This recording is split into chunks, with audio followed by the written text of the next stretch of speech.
Mi madrastra me quitó mi cuarto para dárselo a su hija, y mi padre se quedó en silencio, hasta que descubrí sus secretos más sucios y terminé viendo a los dos viviendo en un hotel barato. Mi madrastra me quitó mi habitación para dársela a su hija de 5 años, y mi padre no dijo absolutamente nada. Pero lo que ninguno de los dos imaginó fue que yo tenía acceso a las cuentas bancarias de ambos, a los mensajes que creían haber borrado, y a las grabaciones de cada conversación donde planeaban echarme de la casa en cuanto cumpliera 18 años para quedarse con la herencia de mi madre muerta. 3 meses después, los vi cargando maletas en un hotel de mala muerte mientras un abogado me entregaba las llaves de la casa que legalmente ahora era solo mía. Tenía apenas 17 años y de pronto mi vida dejó de ser mía. Todo comenzó un martes de octubre, 3 años después de que mi madre muriera en ese accidente de tránsito que partió mi mundo en dos. Yo tenía 14 años cuando la perdí. 14 años cuando mi padre dejó de mirarme a los ojos. 14 años cuando el silencio se instaló en nuestra casa como un fantasma permanente.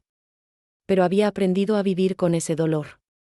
Había construido una rutina que me mantenía a flote: levantarme a las 6 de la mañana, preparar mi desayuno, ir a la escuela, volver a casa, hacer la tarea en mi habitación, esa habitación que había sido mi refugio desde que nací, cenar algo rápido y dormir. Los fines de semana salía con mis amigas Carla y Sofía. Íbamos al cine, caminábamos por el centro comercial, hablábamos de chicos y de universidades. Yo quería estudiar arquitectura. Tenía un portafolio lleno de dibujos de edificios imposibles, de casas con jardines en los techos, de espacios donde la luz entraba de formas mágicas. Mi habitación era mi universo. Las paredes color lavanda que mi madre y yo habíamos pintado juntas cuando cumplí 10 años. El escritorio de madera donde hacía mis tareas, con la lámpara que ella me regaló en mi último cumpleaños con ella.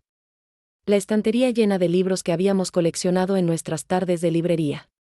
La ventana grande que daba al jardín, donde me sentaba a dibujar cada tarde mientras el sol se ponía. Esa habitación guardaba todo lo que quedaba de mi madre. Su perfume todavía impregnaba el armario.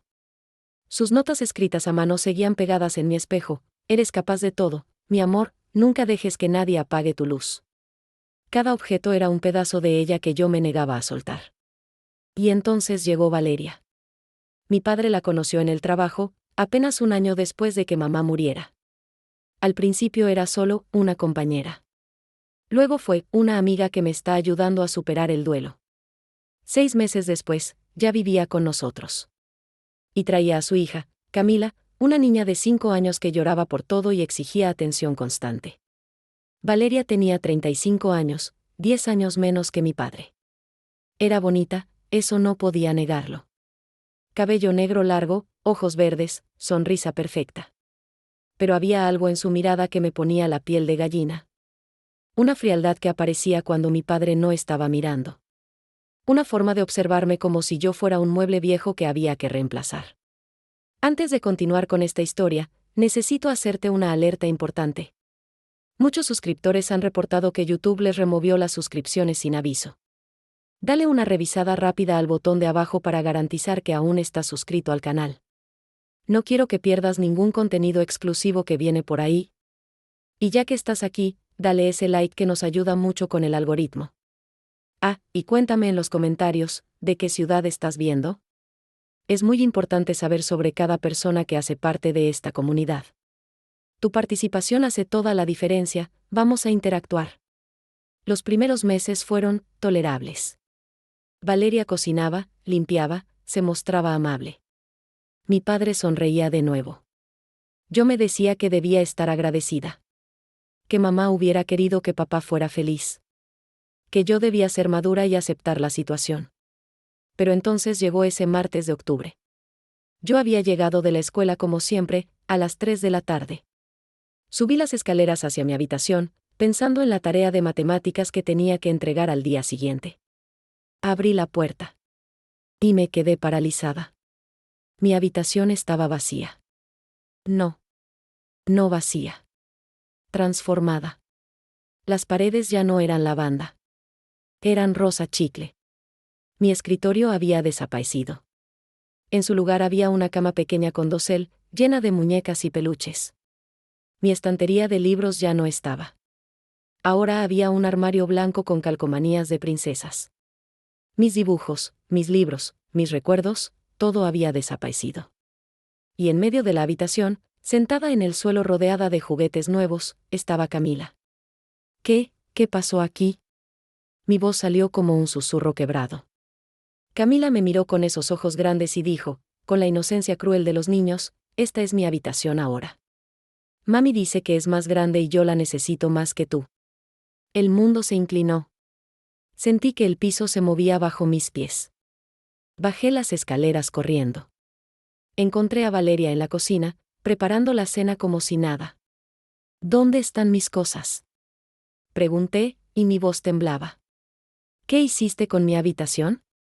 Valeria ni siquiera levantó la vista de la olla que estaba revolviendo. Tus cosas están en el cuarto de servicio.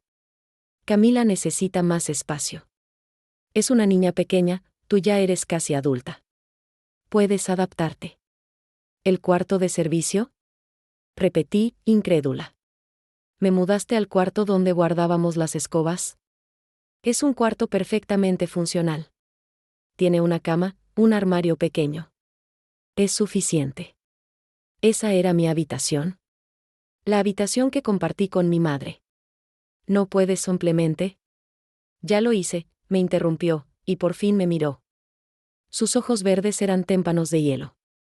¿Y tu padre está de acuerdo? Si tienes algún problema, habla con él. Esperé a que mi padre llegara del trabajo.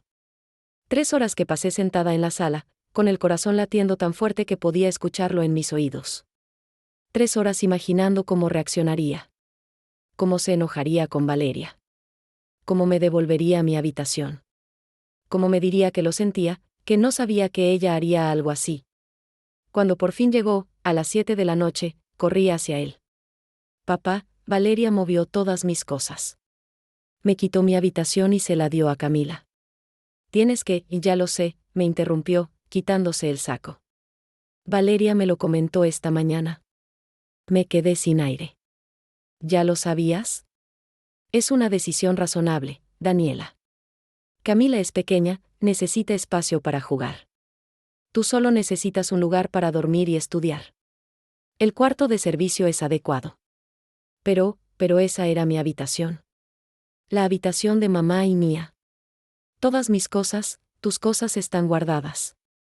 Nada se perdió. No se trata de eso. Mi voz se quebró. Se trata de que es mi espacio. Mi refugio. El único lugar donde todavía siento a mamá cerca.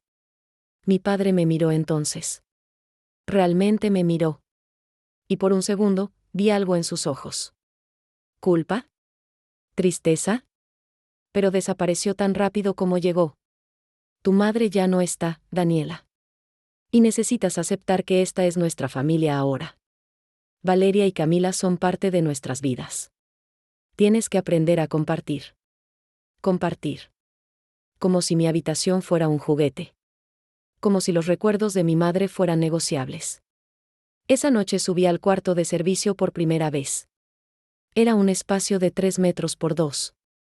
Una ventana pequeña que daba al callejón trasero. Una cama individual pegada a la pared. Un armario diminuto donde apenas cabía la mitad de mi ropa. Una bombilla desnuda en el techo que zumbaba constantemente. Mis libros estaban apilados en cajas en el suelo. Mis dibujos, doblados y arrugados, metidos en bolsas de basura. La lámpara que mi madre me regaló estaba rota, la pantalla hecha pedazos. Me senté en esa cama extraña, en ese cuarto que olía a humedad y a olvido, y lloré hasta que no me quedaron lágrimas. Pensé que lo peor ya había pasado. Me equivoqué. 2 semanas después del despojo de mi habitación, llegó el incidente que Valeria usaría como arma durante meses. Era sábado por la mañana. Yo había salido temprano para encontrarme con Carla y Sofía en la biblioteca. Teníamos un proyecto grupal de historia que debíamos presentar el lunes. Pasamos 4 horas trabajando, riendo, siendo adolescentes normales por un rato. Por esas 4 horas, olvidé el cuarto de servicio. Olvidé las paredes rosa chicle de lo que había sido mi refugio. Olvidé la mirada fría de Valeria. Volví a casa a las 2 de la tarde. Apenas abrí la puerta, escuché los gritos. Daniela. La voz de Valeria atravesó la casa como un cuchillo. Ven aquí ahora mismo. Corrí hacia la sala. Mi corazón ya latía acelerado, Ese instinto animal que te dice que algo terrible ha pasado. Valeria estaba en medio de la sala, con Camila en brazos. La niña lloraba desconsoladamente, con la cara roja y mocos cayendo por su nariz. Mi padre estaba a su lado, con una expresión que no le había visto nunca, furia pura. ¿Dónde estabas?, preguntó Valeria, y su voz temblaba de rabia contenida. En la biblioteca. Con mis amigas. Teníamos un proyecto, ¿y tu teléfono? ¿Por qué no contestabas? Saqué mi celular del bolsillo. Estaba en silencio. Tenía 23 llamadas perdidas y 15 mensajes. Lo puse en silencio para no molestar en la biblioteca. ¿Qué pasó? ¿Qué pasó?, repitió Valeria, y su voz subió una octava. ¿Qué pasó? Tu hermana se cayó por las escaleras y tú no estabas aquí. El mundo se detuvo. ¿Qué? ¿Está bien? ¿Qué? Claro que no está bien. Valeria apretó a Camila contra su pecho. Se golpeó la cabeza. Tuvimos que llevarla a urgencias. Le hicieron radiografías. Pudo haberse matado. Pero yo no sabía. Tú deberías haber estado aquí. Intervino mi padre, y su voz era hielo. Te pedimos específicamente que cuidaras a Camila esta mañana. Me quedé paralizada. ¿Qué? No. Nadie me pidió eso. Yo les dije anoche que tenía que ir a la biblioteca hoy. Valeria te dejó una nota en la cocina, dijo mi padre. Yo no vi ninguna nota. ¿Por qué no te molestaste en buscarla?, escupió Valeria. Estabas tan ocupada pensando en ti misma, en tus amigas, en tu proyecto, que ni siquiera revisaste si había algo que hacer en esta casa. Yo no. Las palabras se atascaban en mi garganta. Intentaba recordar. ¿Había una nota? Esa mañana había bajado, había tomado una manzana, había salido corriendo porque llegaba tarde. ¿Había mirado la mesa de la cocina? ¿El refrigerador? No lo recordaba. Lo siento, susurré. No vi ninguna nota. Si la hubiera visto, siempre es lo mismo contigo, me interrumpió Valeria, y ahora había lágrimas en sus ojos. Lágrimas perfectas que rodaban por sus mejillas perfectas. Siempre pensando solo en ti. Tu padre y yo te damos un techo, comida, todo lo que necesitas, y tú no puedes hacer ni una cosa por esta familia. Eso no es justo. Yo hago cosas. Yo limpio mi cuarto, lavo mis platos, ¿ayudas? Valeria soltó una risa amarga. Daniela, eres una carga. Una carga que tu padre lleva por obligación, porque eres su hija. Pero no contribuyes en nada. Y ahora, por tu irresponsabilidad, mi hija pudo haber muerto. Cada palabra era una puñalada. Miré a mi padre, rogando que dijera algo. Que me defendiera. Que dijera que eso no era verdad. Pero mi padre solo me miró con decepción y dijo, ve a tu cuarto, Daniela. Hablaremos de esto después. Subí las escaleras con las piernas temblando. Entré al cuarto de servicio. Me senté en la cama. Y entonces lo vi, mi teléfono todavía en mi mano. Abrí los mensajes de Valeria. El primero era de las 9:30 de la mañana, necesito que cuides a Camila hoy. Tengo cosas que hacer. Yo ya había salido de casa a las 8:45 de la mañana. Los siguientes mensajes eran cada vez más urgentes, más acusatorios. Pero todos habían llegado después de que yo ya estaba en la biblioteca. No había habido ninguna nota. No había habido ninguna conversación la noche anterior. Valeria había decidido esa mañana que yo debía cuidar a Camila, había asumido que yo estaría en casa, y cuando no estuve, había construido una narrativa donde yo era la villana. Pero cuando bajé a cenar esa noche e intenté explicarlo, nadie me escuchó. Siempre tienes excusas, dijo mi padre, sin mirarme. Y Valeria agregó, con esa voz suave y venenosa, es más fácil culpar a otros que aceptar tu responsabilidad, ¿verdad, Daniela? Esa noche, acostada en mi cama del cuarto de servicio, con la bombilla zumbando sobre mi cabeza, entendí algo fundamental: Valeria no había cometido un error. Había creado una oportunidad. Y esto apenas comenzaba. La historia de la hermana irresponsable que casi mata a la niña se expandió como fuego en pasto seco. Primero fue la familia. El domingo, 2 días después del incidente, hubo una comida familiar en casa de mi abuela paterna. Toda la familia estaba ahí, mis tíos, mis primos, mi abuela. Yo había estado esperando ese día. Mi abuela siempre había sido mi aliada. Cuando mamá murió, ella fue quien me abrazó en las noches cuando las pesadillas no me dejaban dormir. Ella entendería. Pero cuando llegamos, algo estaba diferente. Mi tía Mercedes me miró con una expresión extraña. Mi primo Javier, que siempre me saludaba con un abrazo, apenas me hizo un gesto con la cabeza. Mi abuela me dio un beso en la mejilla, pero sus labios estaban tensos. Durante la comida, Valeria contó la historia. Fue aterrador, dijo, con la voz quebrada en los momentos exactos. Camila estaba en lo alto de las escaleras, llamando a Daniela. Pero Daniela no estaba. Había salido sin avisar. Camila intentó bajar sola y hizo una pausa dramática, secándose una lágrima inexistente. El sonido de su cuerpo golpeando los escalones, nunca lo olvidaré. Pero yo no sabía que tenía que cuidarla, intenté explicar. Nadie me lo dijo. Te dejé una nota, cariño, dijo Valeria, con esa voz suave que usaba cuando había testigos. En la cocina. Donde siempre dejamos las notas. Yo no vi ninguna nota. Porque no miraste, intervino mi padre. Saliste corriendo, como siempre. Mi tía Mercedes negó con la cabeza. Daniela, tienes 17 años. Ya no eres una niña. Tienes responsabilidades en esta casa. Pero yo tengo responsabilidades, protesté. Voy a la escuela, hago mis tareas, limpio mi cuarto, tu cuarto, repitió mi tío Roberto, con tono burlón. ¡Qué sacrificio! Todos rieron. Menos mi abuela, que me miraba con algo que parecía decepción. Abuela, le dije después, cuando estábamos solas en la cocina. Tú me conoces. Sabes que yo nunca haría algo así.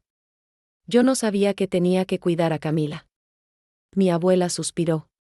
Puso su mano arrugada sobre la mía. Daniela, mi amor. Sé que estos años han sido difíciles para ti. ¿Perder a tu madre tan joven? Pero tu padre ha rehecho su vida. Valeria es una buena mujer. Y esa niña es tu hermana ahora. Tienes que aceptarlo. Pero yo no hice nada malo. Tal vez no intencionalmente, dijo mi abuela, y esas palabras me partieron. Pero tienes que ser más cuidadosa. Más presente. Tu padre necesita que seas más madura. Volví a casa ese día sintiendo que el suelo se había abierto bajo mis pies. Pero lo peor todavía estaba por llegar. El lunes en la escuela, llegué a mi casillero y encontré a mi amiga Sofía esperándome. Tenía el teléfono en la mano y una expresión incómoda en el rostro. Dani, ¿viste esto? Me mostró su pantalla. Era una publicación de Facebook. De Valeria. La foto era de Camila en una cama de hospital, con un vendaje en la frente. Se veía pequeña, frágil, asustada. El texto decía: hoy mi bebé casi muere por la irresponsabilidad de alguien que debería haberla cuidado. Como madre, confié en que mi hijastra de 17 años podría cuidar a su hermana pequeña por unas horas. Me equivoqué. Salió sin avisar, sin importarle que una niña de 5 años estaba sola en casa. Camila se cayó por las escaleras buscándola. Gracias a Dios está bien, pero pudo haber sido una tragedia. A veces las familias mixtas son difíciles. A veces los adolescentes no entienden que ahora tienen responsabilidades. A veces una madre tiene que proteger a su hija de quienes deberían amarla. Almohadilla mamá protectora, almohadilla familias mixtas, almohadilla adolescentes, almohadilla casi tragedia, tenía 234 likes. 89 comentarios. Leí algunos, qué horror. Esa chica debería estar avergonzada. Los adolescentes de hoy solo piensan en ellos mismos. Pobre bebé. Menos mal que tienes una madre que la protege. Yo no dejaría que esa chica se acercara más a mi hija. Sentí que las paredes del pasillo se cerraban sobre mí. Dani, esto no puede ser verdad, dijo Sofía. Tú estabas con nosotras en la biblioteca. Lo sé. Pero ella dice que me dejó una nota. Que yo debía saberlo. ¿Y tu papá no dijo nada? ¿No la defendió? Negué con la cabeza. No podía hablar. si hablaba, lloraría. Durante el resto del día, sentí las miradas. Los susurros.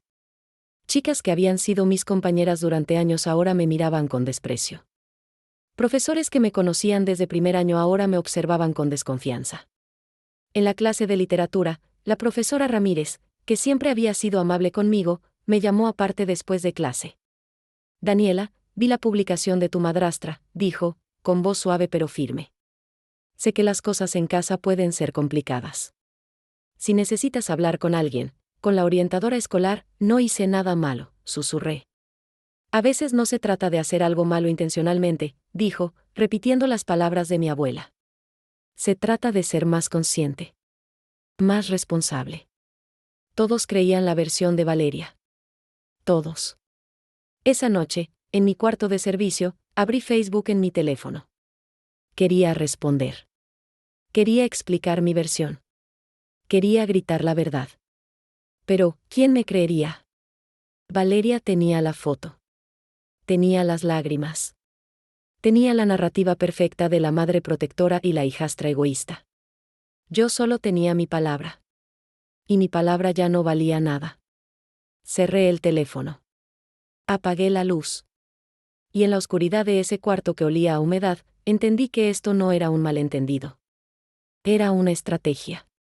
Valeria me estaba destruyendo sistemáticamente. Mi reputación. Mis relaciones. Mi lugar en la familia. Y lo estaba haciendo con una sonrisa perfecta y lágrimas de cocodrilo. Pensé que había tocado fondo. Pero el fondo todavía estaba muy, muy abajo. 3 semanas después del incidente de las escaleras, descubrí que el odio de Valeria no había comenzado con una nota inexistente. Había comenzado mucho antes. Desde el primer día. Era un viernes por la noche. Mi padre y Valeria habían salido a cenar. Camila estaba durmiendo. Yo estaba en mi cuarto de servicio, intentando concentrarme en un ensayo de literatura que debía entregar el lunes. Pero no podía concentrarme. Las palabras se mezclaban en la página. Mi mente seguía volviendo a la mirada de desprecio de mi tía Mercedes. A los comentarios en Facebook. A la forma en que Carla y Sofía ahora me preguntaban, ¿estás bien?, con esa voz suave que usas con personas rotas.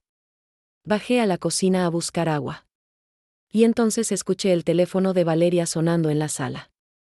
Lo había dejado en el sofá. La pantalla brillaba en la oscuridad. Vi el nombre, mamá. No debía hacerlo. Lo sé. Pero algo en mí, desesperación, rabia, necesidad de entender, me hizo tomar ese teléfono. Contesté. ¿Valeria?, dijo una voz de mujer mayor.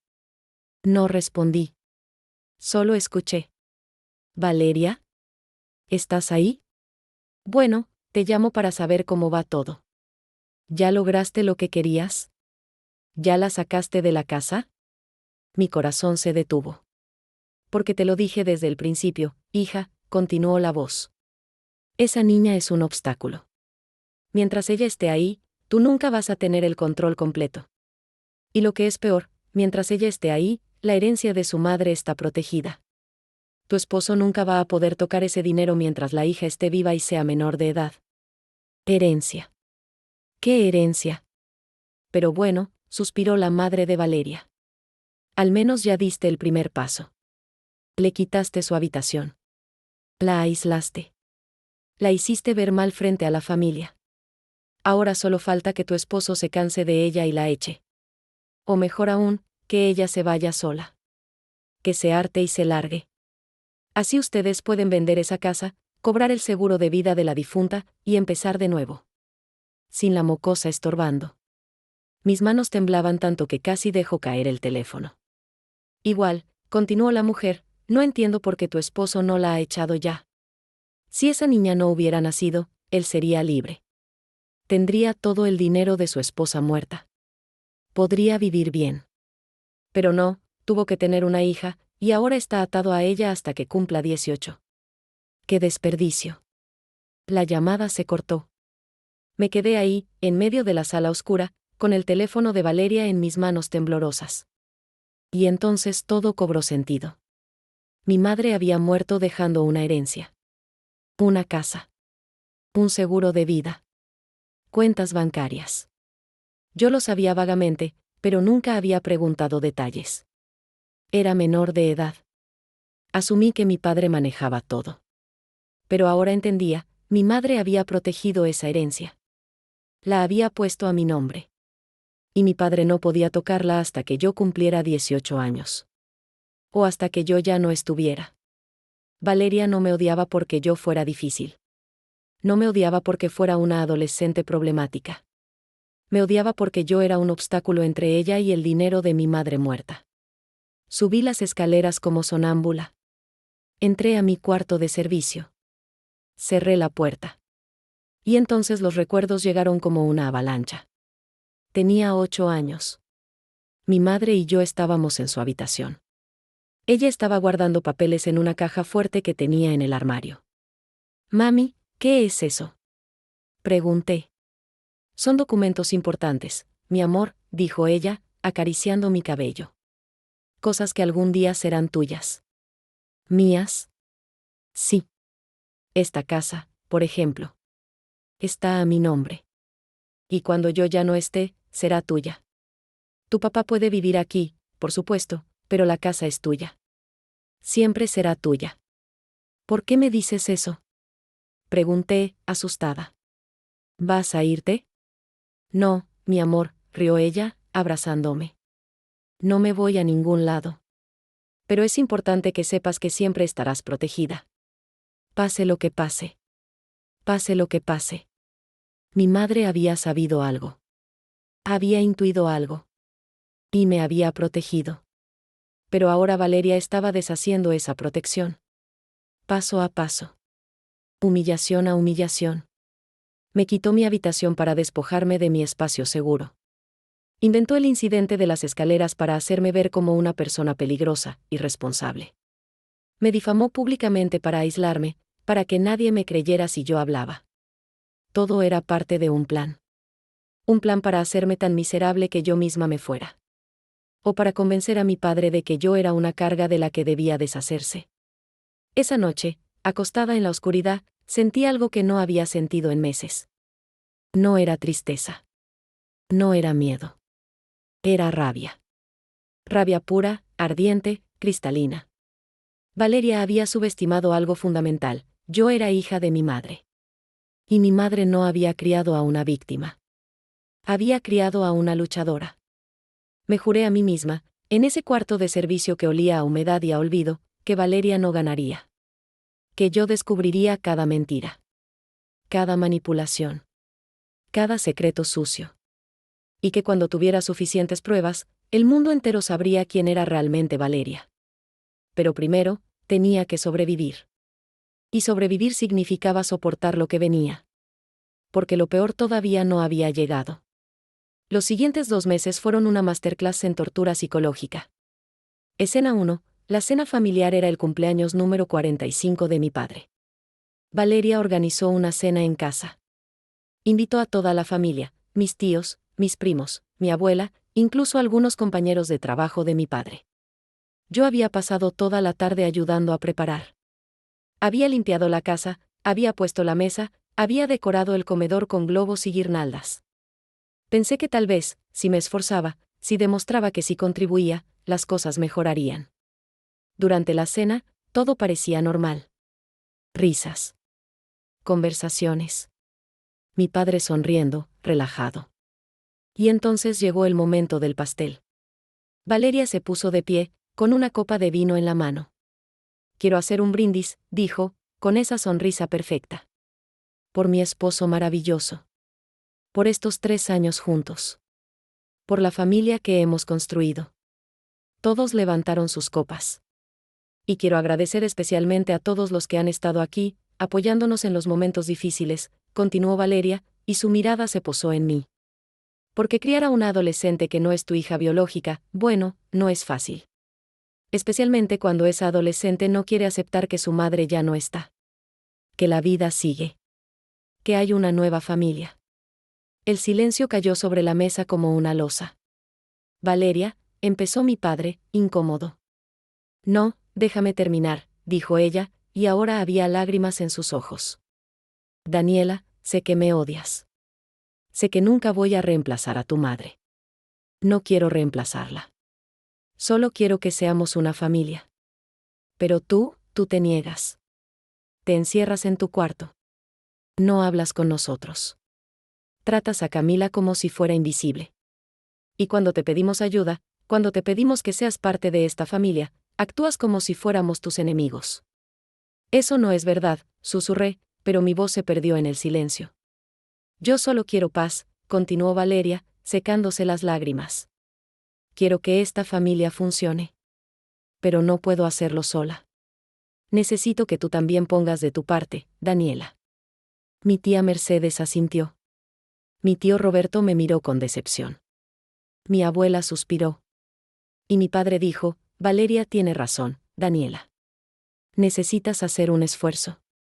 Nadie me preguntó mi versión. Nadie me preguntó si lo que Valeria decía era verdad. Todos simplemente asumieron que yo era el problema. Escena 2. El incidente del dinero. 2 semanas después, Valeria entró a mi cuarto de servicio sin tocar. Daniela, necesito hablar contigo, dijo, con voz seria. ¿Qué pasa? Falta dinero de mi cartera. $200. Mi corazón se detuvo. ¿Y? Repitió ella, con incredulidad. Daniela, eres la única que ha estado en mi habitación últimamente. Ayer te pedí que llevaras ropa limpia al armario. Yo no toqué tu cartera. El dinero estaba ahí ayer por la mañana. Ahora no está. Tú fuiste la única que entró a mi habitación. Yo no robé nada. Entonces, ¿dónde está el dinero? No lo sé. Tal vez lo gastaste y no te acuerdas. Tal vez lo perdiste. Pero yo no lo tomé. Valeria me miró con esa expresión de decepción perfectamente ensayada. Daniela, si necesitas dinero, solo tienes que pedir. No tienes que robar. No robé nada. Esa noche, durante la cena, Valeria le contó a mi padre sobre el dinero desaparecido. No me acusó directamente. No tuvo que hacerlo. Solo plantó la semilla. Qué extraño, dijo, con voz pensativa. Nunca me había pasado algo así. Siempre he sido muy cuidadosa con mi dinero. Mi padre me miró. Daniela, ¿sabes algo sobre esto? Ya le dije que no, respondí, con la voz tensa. Yo no toqué su dinero. Nadie te está acusando, dijo Valeria, con esa voz suave. Solo estamos tratando de entender qué pasó. Pero la acusación ya estaba hecha. La duda ya estaba plantada. 3 días después, encontró el dinero. Estaba en su otra cartera, dijo. Se había confundido. Qué tonta soy. Rió, como si fuera un error inocente. Lo siento, Daniela. Debí revisar mejor antes de preocuparme. Pero el daño ya estaba hecho. Mi padre ahora me miraba con desconfianza.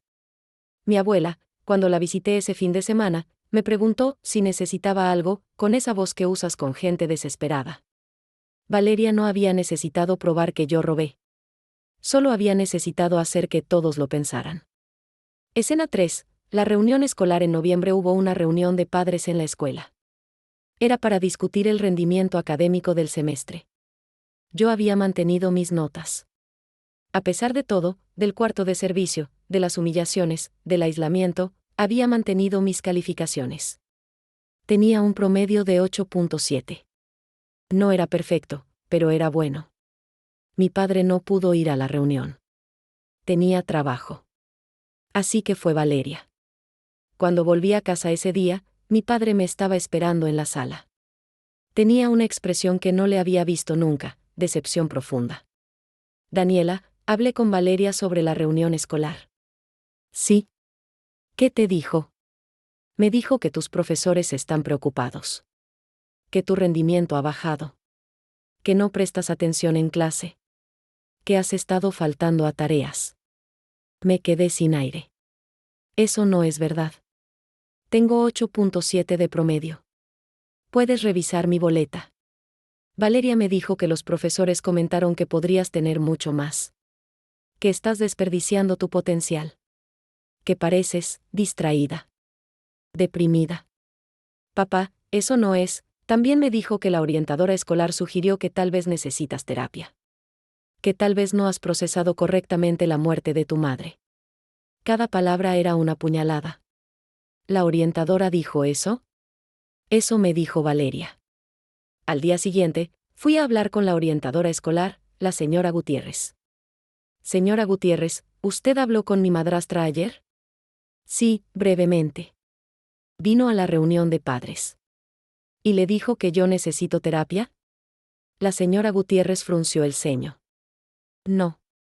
Le dije que tus calificaciones son buenas. Que eres una estudiante responsable. Le comenté que tal vez podrías beneficiarte de actividades extracurriculares para socializar más, porque algunos profesores han notado que estás más callada últimamente. Pero nunca mencioné terapia ni depresión. Valeria había mentido. Otra vez. Pero cuando intenté explicárselo a mi padre, él solo dijo, Daniela, Valeria no tiene razones para mentir. Tal vez entendiste mal a la orientadora.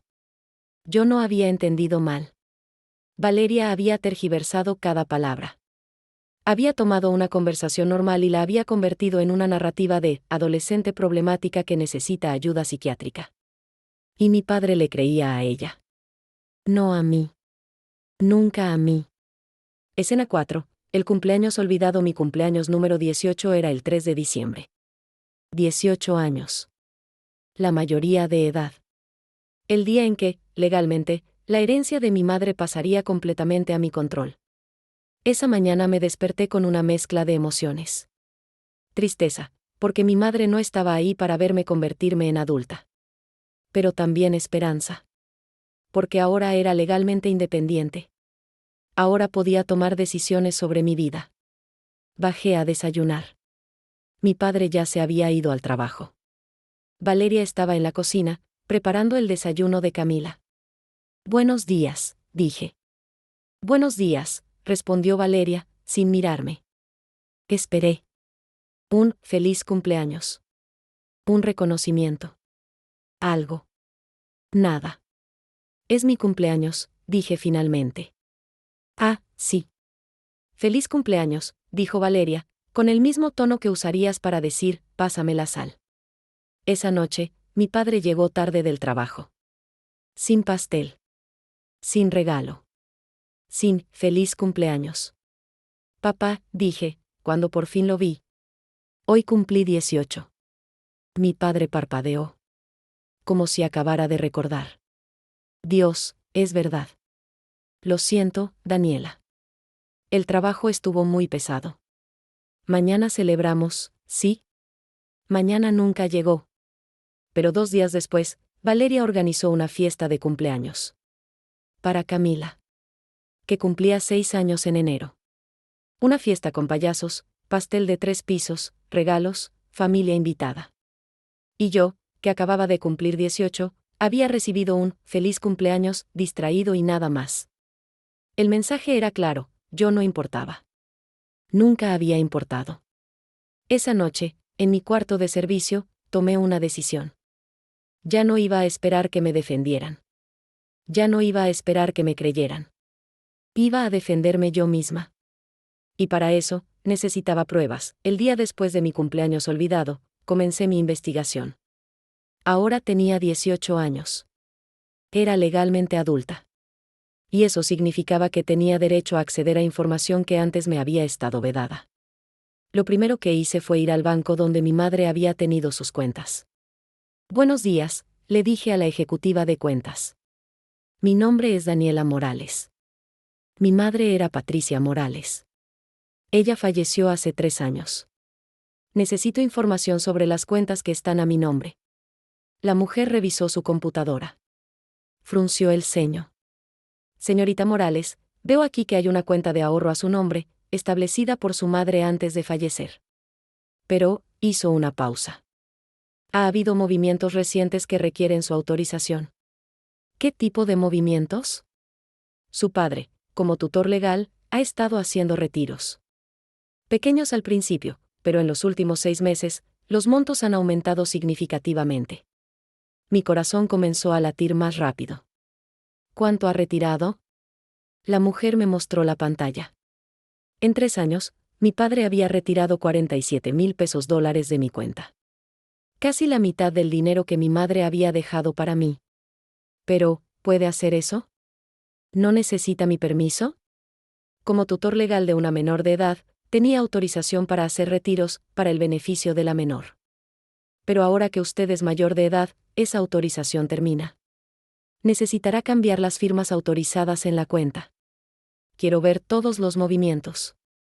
Cada retiro. Cada fecha. La mujer imprimió un estado de cuenta de 3 años. Lo que vi me heló la sangre. Los retiros habían comenzado 6 meses después de que Valeria se mudara a nuestra casa. Primero eran pequeños, 500 pesos, 800 pesos. Pero luego aumentaron, 2,000 pesos, 5,000 pesos. El retiro más grande había sido de 10,000 pesos, apenas 2 meses atrás. ¿Para qué se supone que era este dinero?, pregunté. Según las notas, para gastos educativos y manutención de la menor. Pero no hay recibos adjuntos. Su padre simplemente firmaba y retiraba. Gastos educativos. Yo iba a una escuela pública. No pagaba colegiatura. Mis libros costaban tal vez 200 pesos al año. Manutención. Yo comía lo mismo que todos en casa. No tenía gastos extraordinarios. Ese dinero no se había gastado en mí. Salí del banco con el estado de cuenta en mis manos temblorosas y una certeza ardiendo en mi pecho: mi padre y Valeria me habían estado robando. Pero necesitaba más pruebas. Esa noche, cuando todos dormían, bajé al estudio de mi padre. Era un cuarto pequeño en el primer piso donde él guardaba documentos, facturas, papeles de trabajo. La puerta estaba cerrada con llave. Pero yo sabía dónde guardaba la llave, en un cajón de la cocina, detrás de los cubiertos. Entré al estudio. Encendí la lámpara del escritorio. Comencé a buscar. Encontré una caja de archivo etiquetada Finanzas, Personal. Dentro había facturas, recibos, estados de cuenta. Y ahí estaba todo. Un recibo de una agencia de viajes, 8,000 pesos por un viaje a Cancún para 2 adultos y una niña. Fecha: julio de este año. Yo no había ido a ese viaje. Me habían dejado, cuidando la casa. Una factura de una joyería, 3,500 pesos por un anillo de diamantes. Fecha: marzo. El anillo que Valeria usaba en su mano derecha. Un contrato de arrendamiento, 2,000 pesos mensuales por un departamento en el centro de la ciudad. ¿Un departamento? ¿Para qué necesitaban un departamento si vivíamos en una casa? Seguí buscando. Y entonces encontré el sobre. Era un sobre manila, grueso, escondido en el fondo de la caja. Lo abrí. Dentro había documentos legales. Contratos. Y una carta. La carta estaba escrita a mano. Con la letra de Valeria. Amor, ya hablé con el abogado. Dice que si la niña se va de la casa voluntariamente cuando cumpla 18, podemos argumentar abandono de propiedad. La casa pasaría completamente a tu nombre y podríamos venderla. El abogado estima que vale al menos 350,000 pesos. Con eso, más el dinero del seguro de vida que ya cobraste, más lo que hemos ido sacando de su cuenta, tendríamos suficiente para empezar de nuevo. Tal vez en otro estado. Lejos de tu familia que siempre la defiende. Solo tenemos que hacer que su vida aquí sea tan miserable que ella misma decida irse. Ya viste cómo funcionó quitarle su habitación. Ahora solo falta un poco más de presión. Te amo. Pronto seremos libres. Leí la carta 3 veces. Cada palabra era una confirmación de lo que ya sabía, pero ver escrito, en blanco y negro, el plan completo para destruirme. Mis manos temblaban. Mi respiración era irregular. Sentía que iba a vomitar. Pero no podía desmoronarme. No ahora. Saqué mi teléfono. Fotografié cada documento. Cada recibo. Cada estado de cuenta. La carta. Todo. Cuando terminé, tenía 47 fotos en mi teléfono. 47 pruebas de fraude, malversación, conspiración. Guardé todo exactamente como lo había encontrado. Cerré la caja. Apagué la luz. Salí del estudio. Cerré la puerta con llave. Devolví la llave al cajón de la cocina. Y subí a mi cuarto de servicio. Me senté en la cama. Abrí las fotos en mi teléfono. Las miré una por una. Y por primera vez en meses, sonreí. Porque ahora tenía algo que Valeria no sabía que tenía: poder. Poder para destruir su plan. Poder para exponer sus mentiras. Poder para recuperar lo que era mío. Pero no podía actuar impulsivamente. Necesitaba un plan. Necesitaba ser estratégica. Valeria había pasado meses construyendo una narrativa donde yo era la villana. Si yo simplemente mostraba las pruebas, ella encontraría una forma de tergiversarlas. De hacerse la víctima. De convencer a mi padre de que yo había malinterpretado todo. No. Necesitaba más que pruebas. Necesitaba un testigo. Alguien que me creyera. Alguien con autoridad. Y sabía exactamente quién. Al día siguiente llamé a mi abuela. Abuela, necesito hablar contigo. A solas. Es urgente. Nos encontramos en una cafetería lejos de casa. Mi abuela llegó con expresión preocupada. Daniela, ¿qué pasa? ¿Estás bien? No, dije simplemente. No estoy bien. Y necesito que me escuches. Realmente me escuches. Sin interrumpir. Sin juzgar. Solo escuchar. Mi abuela asintió. Le conté todo. Desde el principio. La habitación robada. El incidente de las escaleras que nunca fue mi culpa. La difamación pública. Las humillaciones sistemáticas. El dinero robado de mi cuenta. La carta de Valeria planeando echarme de mi propia casa. Y le mostré las pruebas. Cada foto. Cada documento. Mi abuela palideció. Sus manos temblaban mientras miraba la pantalla de mi teléfono. Dios mío, susurró. Daniela, yo no sabía. Pensé que tú estabas siendo difícil. Que no aceptabas a Valeria. Pero ella es muy buena mintiendo, abuela. Muy buena manipulando. Por eso necesito tu ayuda. ¿Qué necesitas? Necesito que hables con papá. Que le muestres esto. Él te escuchará a ti. Mi abuela negó con la cabeza lentamente. Daniela, tu padre está cegado. Valeria lo tiene completamente manipulado. Si yo le muestro esto, él va a defenderla. Va a decir que hay una explicación. Entonces, ¿qué hago? Mi voz se quebró. Dejo que me echen de mi propia casa. Dejo que se roben todo lo que mi madre dejó para mí. Mi abuela tomó mis manos entre las suyas. No. Vamos a hacer esto bien. Vamos a hacer esto legalmente. Necesitas un abogado, Daniela. Alguien que pueda proteger tus derechos. Alguien que pueda detener esto antes de que sea demasiado tarde.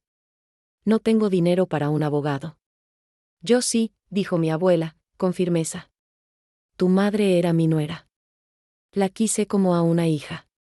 Y tú eres mi nieta. No voy a permitir que te roben tu herencia. No voy a permitir que te destruyan. 2 días después, estaba sentada en la oficina de un abogado. Se llamaba Ricardo Mendoza. Tenía unos 50 años, cabello gris, expresión seria pero amable. Le mostré todo. Los estados de cuenta. Los recibos. La carta de Valeria. Las capturas de pantalla de las publicaciones de Facebook. Todo. El abogado revisó cada documento en silencio. Cuando terminó, se quitó los lentes y me miró. Señorita Morales, esto es fraude. Malversación de fondos de un menor. Conspiración para cometer fraude inmobiliario. Su padre y su madrastra podrían enfrentar cargos criminales. No quiero meter a mi padre a la cárcel, dije rápidamente. Solo quiero recuperar lo que es mío. Y quiero que Valeria se vaya. Entiendo. Entonces esto es lo que vamos a hacer.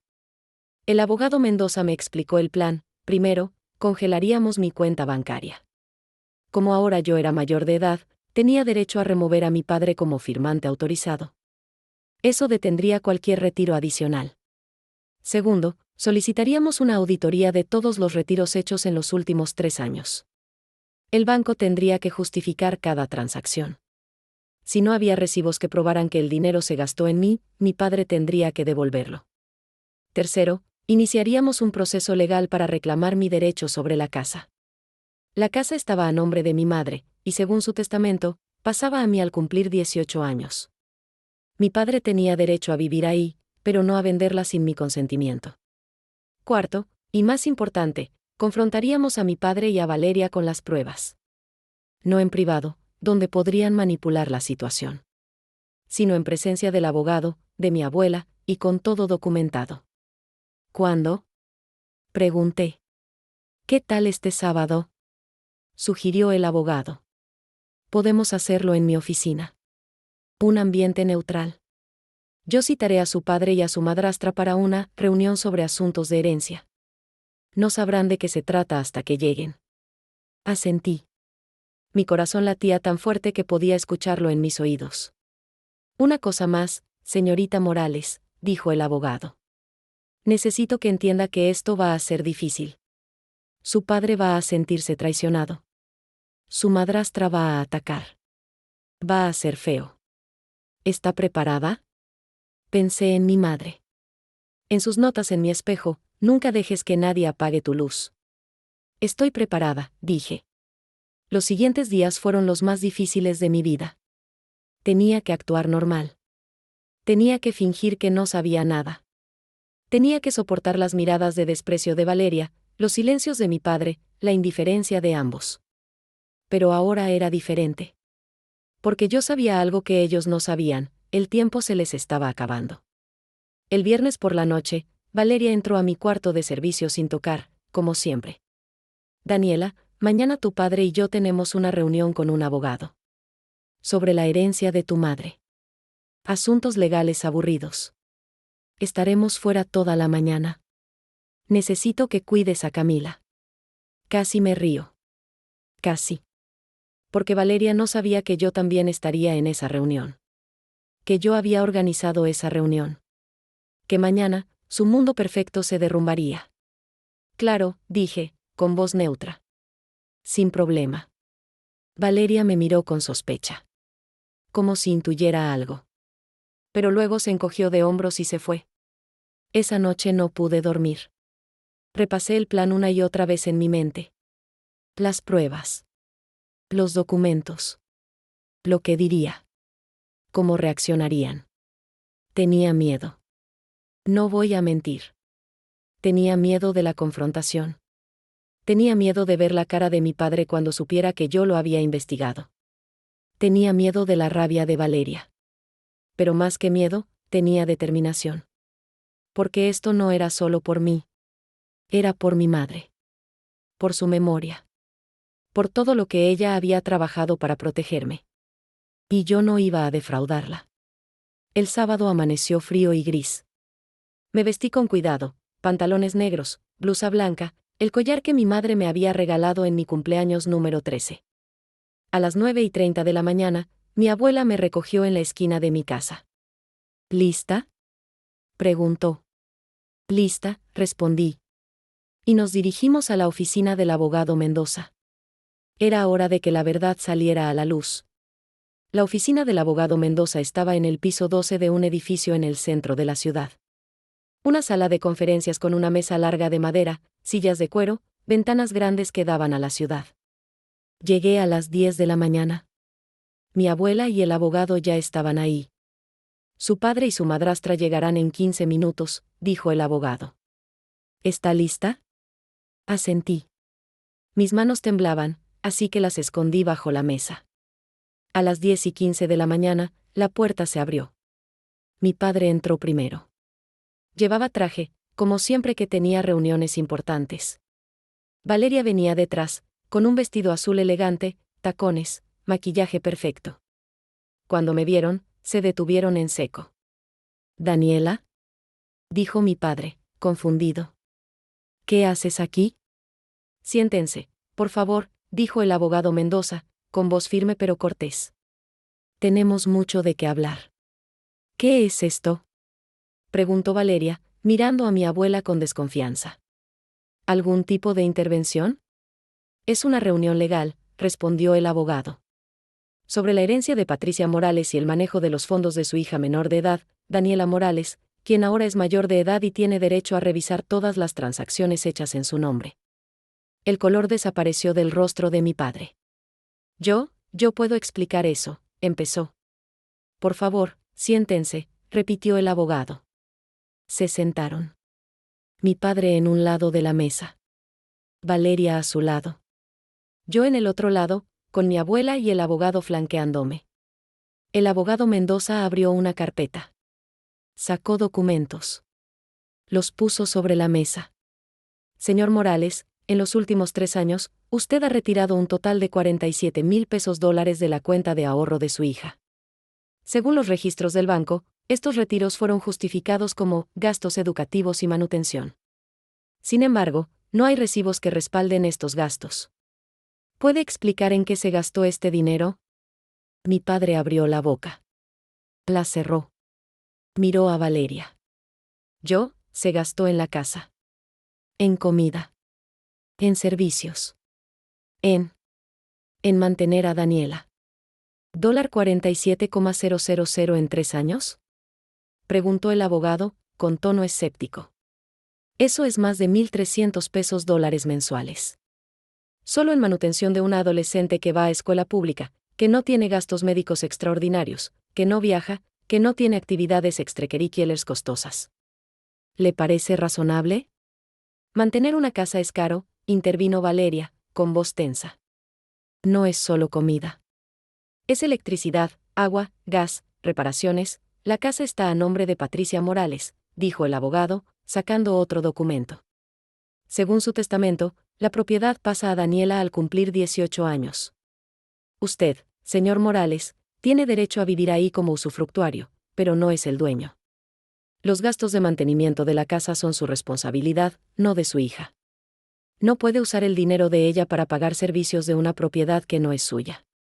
Eso es un tecnicismo legal, dijo Valeria, con desprecio. Somos una familia. El dinero se usa para la familia. ¿Para la familia? Intervine, y mi voz salió más fuerte de lo que esperaba. ¿Cómo este viaje a Cancún? Saqué mi teléfono. Puse sobre la mesa la foto del recibo de la agencia de viajes. 8,000 pesos. Julio de este año. Para 2 adultos y una niña. Yo no fui a ese viaje. Me dejaron, cuidando la casa. ¿Esto es gasto familiar? Valeria palideció. Ese viaje fue un regalo de aniversario. ¿Tu padre y yo, pagado con mi dinero? La interrumpí. ¿Y esto? Puse otra foto. El recibo de la joyería. 3,500 pesos por un anillo de diamantes. El anillo que usas en tu mano derecha. ¿También es gasto familiar? Daniela, no entiendes, empezó mi padre. Ese dinero, yo iba a reponerlo. ¿Era solo un préstamo temporal, un préstamo? Mi voz temblaba de rabia. ¿Me pediste permiso? ¿Me dijiste que estabas tomando prestado el dinero que mi madre dejó para mí? ¿O simplemente asumiste que podías hacer lo que quisieras porque yo era menor de edad y no podía detenerlo? Soy tu padre. Explotó él. Tengo derecho a tomar decisiones sobre tu dinero. Corrigió el abogado Mendoza. Tenía derecho, mientras ella era menor. Ahora es mayor de edad. Y ahora tiene derecho a exigir que usted devuelva cada centavo que no puede justificar con recibos legítimos. Esto es ridículo, dijo Valeria, poniéndose de pie. Vámonos, amor. No tenemos que escuchar esto. Siéntese, señora, dijo el abogado, con voz de acero. Porque todavía no hemos llegado a la parte más interesante. Saqué la última foto. La carta escrita a mano por Valeria. La puse en el centro de la mesa. Lee esto, papá, dije. Lee lo que tu esposa escribió sobre mí. Sobre nosotros. Sobre sus planes. Mi padre tomó la foto. Comenzó a leer. Vi cómo su expresión cambiaba. Confusión. Incredulidad. Horror. Hacer que su vida aquí sea tan miserable que ella misma decida irse, leyó en voz alta, y su voz se quebraba. Ya viste cómo funcionó quitarle su habitación. Ahora solo falta un poco más de presión. Miró a Valeria. ¿Tú escribiste esto? Amor, yo puedo explicar, empezó Valeria, pero su voz había perdido toda su suavidad. Ahora sonaba desesperada. ¿Escribiste esto? Gritó mi padre, y nunca lo había visto tan furioso. Era solo un plan. No lo hicimos realmente. ¿No lo hicieron? Intervine, y ahora las lágrimas corrían por mis mejillas. ¿No me quitaste mi habitación? ¿No inventaste el incidente de las escaleras para hacerme ver como una irresponsable? ¿No me difamaste en Facebook? ¿No me acusaste de robar tu dinero? ¿No le dijiste a papá que mis profesores dijeron cosas que nunca dijeron? ¿No olvidaron mi cumpleaños mientras organizaban una fiesta de 3 pisos para Camila? Cada pregunta era un golpe. Y Valeria se encogía con cada una. Yo solo quería que fuéramos una familia, susurró. No, dije, con voz firme. Querías mi dinero. Querías mi casa. Querías deshacerte de mí para quedarte con todo lo que mi madre dejó. Y casi lo logras. Casi me convences de que yo era el problema. De que yo era la mala. De que yo merecía ser tratada como basura. Me puse de pie. Miré a mi padre. Mamá me protegió, papá. Puso la casa a mi nombre. Puso el dinero en una cuenta que pasaría a mí. Porque ella sabía. De alguna forma, ella sabía que esto podía pasar. Que tú podrías cambiar. Que alguien podría manipularte. Y tenía razón. Mi padre tenía lágrimas en los ojos. Daniela, yo no sabía. No sabía que Valeria, si sabías, lo interrumpí. Tal vez no sabías los detalles. Tal vez no sabías del plan escrito. Pero sabías que me estaba haciendo daño. Viste cómo me quitó mi habitación y no dijiste nada. Viste cómo me humilló en tu cumpleaños y no me defendiste. Viste cómo me trataba como basura y elegiste creerle a ella en lugar de a mí. Cada. Maldita. ¿Ves? El silencio en la sala era absoluto. El abogado Mendoza carraspeó. Señor Morales, señora Valeria, esto es lo que va a pasar ahora. Primero, la cuenta bancaria de Daniela ha sido congelada. Usted ya no tiene acceso. Segundo, vamos a iniciar un proceso legal para recuperar los 47,000 pesos retirados sin justificación. Usted puede devolver el dinero voluntariamente, o podemos ir a juicio. Tercero, la casa pasa legalmente a nombre de Daniela. Ella tiene derecho a decidir quién vive ahí. Y finalmente, si intentan cualquier tipo de represalia contra Daniela, si intentan hacerle más daño, enfrentarán cargos por fraude, malversación y abuso emocional. ¿Entendido? Mi padre asintió, derrotado. Valeria me miró con odio puro. Eres una malagradecida, escupió. Después de todo lo que hice por ti, ¿qué hiciste por mí? Pregunté, con calma. ¿Robarme mi habitación? ¿Robarme mi dinero? ¿Robarme mi dignidad? ¿Intentar robarme mi casa? No, Valeria. Lo único que hiciste fue enseñarme que hay personas en este mundo que sonríen mientras te clavan un cuchillo en la espalda. Y que nunca debo confiar en alguien solo porque mi padre la ama. Me volví hacia mi padre. Tienes una semana para decidir, papá. O Valeria se va de la casa, o se van los dos. Pero yo no voy a vivir un día más bajo el mismo techo que ella. La casa es mía. Mamá me la dejó a mí. Y voy a honrar su memoria viviendo en ella. Con o sin ti. Salí de la sala de conferencias con la cabeza en alto. Mi abuela me siguió. Me abrazó en el pasillo. Estoy tan orgullosa de ti, susurró. Y por primera vez en meses, sentí que podía respirar. La semana siguiente fue un torbellino. Mi padre intentó hablar conmigo. Me llamó. Me envió mensajes. Quería explicar. Quería arreglar las cosas. Pero yo no estaba lista para escucharlo. Todavía no. Valeria, por otro lado, contrató a su propio abogado. Intentó argumentar que ella tenía derecho a parte de la casa porque había contribuido al mantenimiento durante 3 años. Su abogado rápidamente le informó que no tenía ningún derecho legal. La casa estaba a nombre de mi madre, pasaba a mí y punto. No había matrimonio comunitario de bienes. No había contribución que valiera. Valeria también intentó una última jugada desesperada, publicó en Facebook una versión distorsionada de los eventos. Mi hijastra me está echando de mi casa porque no acepta que su padre rehizo su vida. Después de 3 años de cuidarla, de tratarla como mi propia hija, así me paga. Con abogados y amenazas. El dolor de una madre es infinito. Almohadilla familia rota, almohadilla ingratitud, almohadilla madrastra, pero esta vez, yo estaba preparada. Publiqué mi propia versión. Con pruebas. Subí la foto de la carta de Valeria, con partes censuradas para proteger información privada, pero suficiente para que se entendiera el contexto. Subí capturas de pantalla de los retiros bancarios. Subí la cronología completa de eventos. Y escribí, durante meses, mi madrastra me hizo creer que yo era el problema. Que yo era egoísta, irresponsable, malagradecida. Me quitó mi habitación. Inventó historias para hacerme ver mal. Me difamó públicamente. Todo mientras ella y mi padre robaban el dinero que mi madre dejó para mí. Todo mientras planeaban echarme de mi propia casa para quedarse con mi herencia. Pero mi madre me protegió. Y ahora, con pruebas en mano, recuperé lo que es mío. Esta es mi historia. Para todas las personas que alguna vez fueron manipuladas, gaslighteadas, hechas sentir locas, confíen en su instinto. Busquen pruebas. Y luchen por su verdad.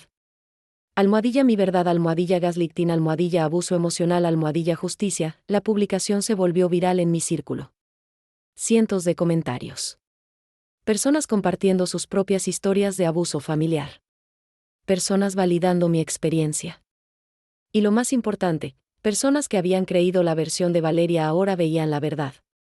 Mi tía Mercedes me llamó, llorando, disculpándose. Mi primo Javier me envió un mensaje, perdón por no creerte. Eres increíble. Incluso algunos compañeros de la escuela que me habían evitado después de la publicación original de Valeria ahora me buscaban para decirme que lamentaban haber juzgado sin conocer toda la historia. Pero la validación más importante vino de un lugar inesperado. 2 semanas después de la reunión con el abogado, recibí una llamada de un número desconocido. ¿Daniela Morales? Sí, soy yo. Mi nombre es Laura Fuentes. Soy trabajadora social del Departamento de Servicios Familiares. Recibimos una denuncia anónima sobre posible malversación de fondos de un menor y abuso emocional en su hogar. ¿Podemos reunirnos para hablar?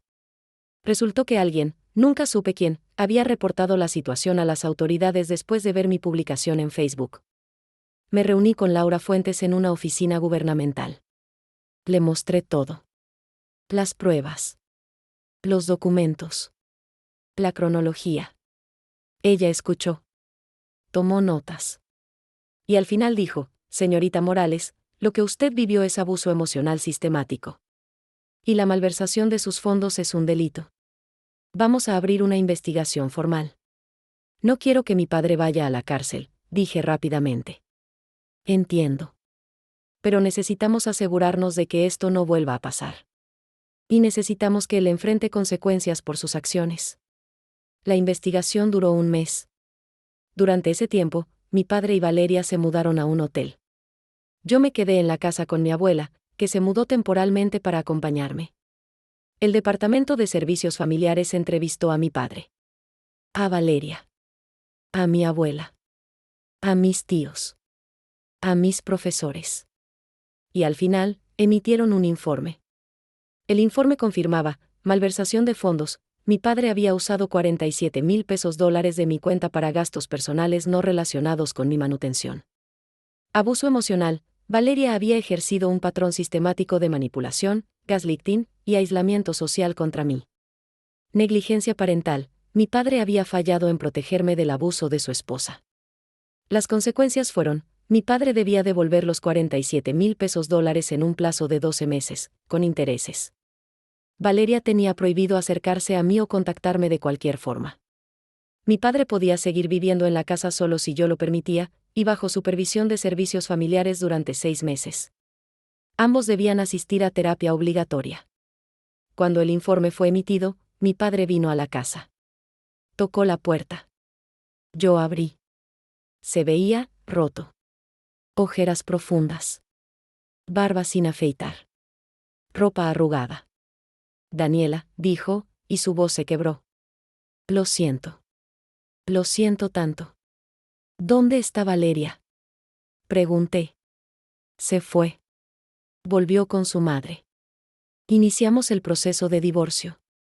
Asentí. ¿Puedo pasar? Preguntó. ¿Podemos hablar? Lo pensé. Parte de mí quería cerrarle la puerta en la cara. Quería hacerlo sufrir como yo había sufrido. Pero otra parte, la parte que todavía recordaba al padre que me llevaba al parque cuando era niña, que me enseñó a andar en bicicleta, que lloró conmigo en el funeral de mamá, esa parte quería darle una oportunidad. Puedes pasar, dije. Pero necesito que entiendas algo, no voy a olvidar lo que pasó. No voy a fingir que todo está bien. Y si alguna vez, vuelves a elegir a alguien más sobre mí, se acabó. ¿Entendido? Mi padre asintió, con lágrimas rodando por sus mejillas. Entendido. Han pasado 6 meses desde aquella reunión en la oficina del abogado Mendoza. Mi padre vive en la casa conmigo. Pero las cosas son diferentes ahora. Él duerme en el cuarto de servicio, irónico, lo sé. Yo recuperé mi habitación. Las paredes volvieron a ser lavanda. Mi escritorio está de vuelta. Mis libros están en su estantería. Las notas de mi madre están otra vez en mi espejo. Mi padre y yo estamos en terapia. Juntos y por separado. Estamos aprendiendo a comunicarnos. Estamos aprendiendo a reconstruir la confianza que se rompió. No es fácil. Hay días en que lo miro y todavía siento rabia. Hay días en que él intenta hablar conmigo y yo no puedo. Hay días en que ambos lloramos por todo lo que perdimos. Pero también hay días buenos. Días en que cocinamos juntos. Días en que vemos películas. Días en que él me cuenta historias de mamá que yo no conocía. Lentamente, muy lentamente, estamos sanando. Valeria nunca se disculpó. Ni siquiera lo intentó. Según supe por mi abuela, está viviendo con su madre en otro estado. Camila va a una nueva escuela. Valeria publicó en Facebook que necesitaba un nuevo comienzo lejos de gente tóxica. No mencionó que esa gente tóxica era una adolescente a la que intentó destruir. Pero ya no me importa. Valeria ya no tiene poder sobre mí. Ya no puede herirme. Ya no puede robarme. Recuperé mi dinero. Bueno, mi padre está pagándolo en cuotas mensuales. Ya lleva 15,000 pesos devueltos. Le faltan 32,000 pesos. Pero va a pagarlo. Firmó un acuerdo legal. Y esta vez, yo estoy vigilando. Recuperé mi casa. Mi refugio. Mi espacio. Pero más importante que todo eso, recuperé mi voz. Durante meses, Valeria me hizo creer que mi voz no importaba. Que mi verdad no era válida. Que nadie me creería. Pero estaba equivocada. Mi voz importa. Mi verdad es válida. Y cuando tuve las pruebas, cuando tuve el coraje, la gente me creyó. No todos. Todavía hay personas que piensan que exageré. Que fui demasiado dura con mi padre. Que debí perdonar y olvidar. Pero esas personas no vivieron lo que yo viví. No sintieron lo que yo sentí. No fueron despojadas de su habitación, de su dignidad, de su herencia. Así que sus opiniones ya no me afectan. Ahora estoy en mi último año de preparatoria. Mis calificaciones mejoraron. Volví a tener un promedio de 9.2. Volví a dibujar. Mi portafolio de arquitectura está creciendo. Apliqué a 5 universidades. Todas con programas de arquitectura. Todas lejos de esta ciudad. Porque aunque recuperé mi casa, aunque estoy sanando mi relación con mi padre, sé que necesito espacio. Necesito crecer lejos de estos recuerdos. Necesito construir mi propia vida. Y tengo los medios para hacerlo. Porque mi madre me protegió. Porque luché por lo que era mío. A veces, en las noches, me siento en mi habitación lavanda. Miro las notas de mi madre en el espejo. Y le hablo. Le cuento lo que pasó. Le cuento cómo luché. Le cuento que gané. Y siento, tal vez es mi imaginación, tal vez es algo más, que ella está orgullosa. Si estás leyendo esto y estás viviendo algo similar, quiero que sepas algo, no estás loca. No estás exagerando. Si tu instinto te dice que algo está mal, probablemente está mal. Busca pruebas. Documenta todo. Capturas de pantalla. Grabaciones, si es legal en tu país. Testigos. Fechas. Horas. Encuentra un aliado. Una persona que te crea. Una persona que te apoye. Y cuando tengas suficientes pruebas, cuando estés lista, lucha. Lucha por tu verdad. Lucha por tu dignidad. Lucha por lo que es tuyo. No va a ser fácil. Va a doler. Va a ser aterrador. Pero del otro lado está tu libertad. Tu voz. Tu poder. Y vale la pena. Créeme. Vale cada lágrima. Cada noche sin dormir. Cada momento de miedo. Porque al final, no se trata de venganza. No se trata de destruir a quien te hizo daño. Se trata de recuperar lo que te quitaron. Y yo recuperé lo mío. Mi madrastra intentó quitarme mi habitación, mi dinero, mi casa, mi dignidad. Pero olvidó algo fundamental: yo soy hija de Patricia Morales. Una mujer que me enseñó a ser fuerte. Una mujer que me protegió incluso después de su muerte. Y esa herencia, la herencia de su amor, de su fuerza, de su sabiduría, esa nadie me la puede quitar. Valeria y mi padre terminaron en un hotel barato, cargando maletas, con su matrimonio destruido y su plan en ruinas. Y yo terminé en mi casa. En mi casa. Con mi habitación lavanda. Con mis sueños intactos. Con mi voz recuperada. ¿Quién ganó? Creo que la respuesta es obvia.